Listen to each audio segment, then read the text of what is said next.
Pregnant हैं और जानना चाहते हैं कि प्रेगनेंसी के दौरान कौन से वैक्सीन यानी कि टीके लगाने ज़रूरी है, कब लगाना चाहिए और क्या सावधानियां रखनी चाहिए, इन सब के बारे में अगर आप जानना चाहते हैं तो इस वीडियो को एंड तक ज़रूर देखिएगा।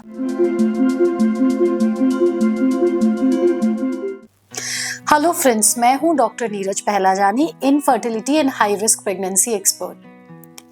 प्रेग्नेंट होते ही अक्सर कपल्स हमसे ये सवाल पूछते हैं, डॉक्टर इंजेक्शंस कौन कौन से लगने हैं, कब लगने हैं, और प्रेगनेंसी कंफर्म होते ही एक क्यूरियोसिटी उनकी चालू हो जाती है कि हमें कब इंजेक्शन लगाने हैं। कुछ लोग इतने क्यूरियस होते हैं कि टाइम से पहले ही पूछने लग जाते हैं, और कुछ लोग इतने लापरवाह रहते हैं या इग्नोरेंस में रहते हैं कि उन्हें पता ही नहीं रहता है कि कौन से वैक्सीनेशन जरूरी हैं, और 9 महीने निकल जाते हैं और कोई इंपॉर्टेंट वैक्सीनेशन मिस हो जाता है। प्रेगनेंसी के दौरान 3 ऐसे वैक्सीन हैं जो सभी महिलाओं को लगानी चाहिए। पहला है फ्लू वैक्सीन। ये आपको फ्लू से बचाता है, और प्रेगनेंसी एक इम्यूनो कॉम्प्रोमाइज यानी कि बीमारियों से लड़ने की ताकत थोड़ी सी कमजोर हो जाती है, तो ऐसे में आपको फ्लू पकड़ेगा, वो बच्चे और मदर को नुकसान कर सकता है, इसलिए फ्लू वैक्सीन लगाना आप कंसीडर कर सकते हैं। फ्लू वैक्सीन को थ्रू आउट 9 मंथ यानी कि 9 महीने के दौरान कभी भी लगाया जा सकता है, लेकिन बेस्ट टाइम क्या है कि जैसे ही आपको प्रेगनेंसी का पता चलता है तो पहली तिमाही के अंदर में ही फ्लू वैक्सीन लगा लेना चाहिए।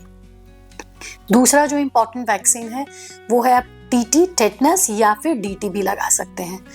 टेटनस की यूजली 2 डोजेस प्रेगनेंसी में दी जाती है। पहली डोज प्रेगनेंसी कंफर्म होते ही दी जा सकती है, बट मुझे लगता है कि प्रेगनेंसी का फर्स्ट ट्राइमेस्टर जब यानी कि पहली तिमाही जब खत्म हो जाती है, उस टाइम पे आप पहला शॉट जो कि एक टीटी या फिर डीटी का हो सकता है वो ले सकते हैं। और जो तीसरी वैक्सीनेशन है वो होती है टीडैप यानी कि टेटनस डिप्थीरिया पर्ट्यूसिस। इसका एक शॉट लगना रहता है, वो हम प्रेगनेंसी के 26 से 30 हफ्ते के बीच में लगाते हैं यानी कि 3rd ट्राइमेस्टर में।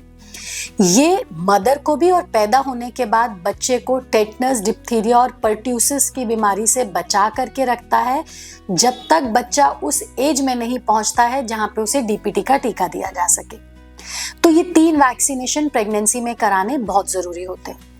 अगर आपकी पिछली डिलीवरी पिछले 3 साल के अंदर में हुई है, जब आपने टेटनस के 2 शॉट्स रिसीव किए हैं, या किसी और कारणवश आपने पिछले 3 साल के अंदर में टेटनस का टीका लगवाया है, तो प्रेगनेंसी के दौरान आपको 2 टीके की बजाय टेटनस के एक ही टीका लगेगा। वो आपका टीडैप हो सकता है, जो कि टेटनस, डिप्थीरिया, पर्ट्यूसिस तीनों से आपको बचा करके चलेगा।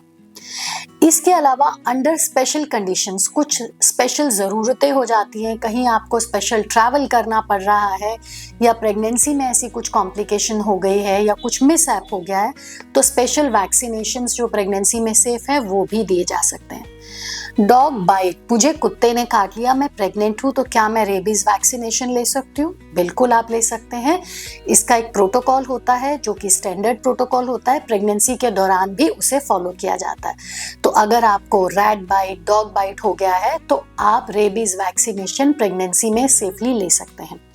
इसी तरीके से अंडर स्पेशल सर्कमस्टांसेस आपको हेपेटाइटिस ए, बी, टाइफॉइड का या कोविड का या न्यूमोकोकल वैक्सीन, ये सब अंडर स्पेशल कंडीशंस डॉक्टर की सलाह पे अगर आपको रिकमेंड करी जाती हैं तो ये भी आप ले सकते हैं। कुछ वैक्सीनेशंस ऐसी होती हैं जिन्हें हम बोलते हैं लाइव वैक्सीन्स। प्रेगनेंसी में लाइव वैक्सीन्स का इस्तेमाल बिल्कुल नहीं किया जाता है, जैसे कि रुबेला या MMR का। तो आई थिंक इतनी इंफॉर्मेशन उन सब प्रेग्नेंट कपल्स के लिए काफ़ी है जो ये जानना चाहते हैं कि कौन से टीके ऐसे हैं जो प्रेगनेंसी में मिस नहीं करने चाहिए।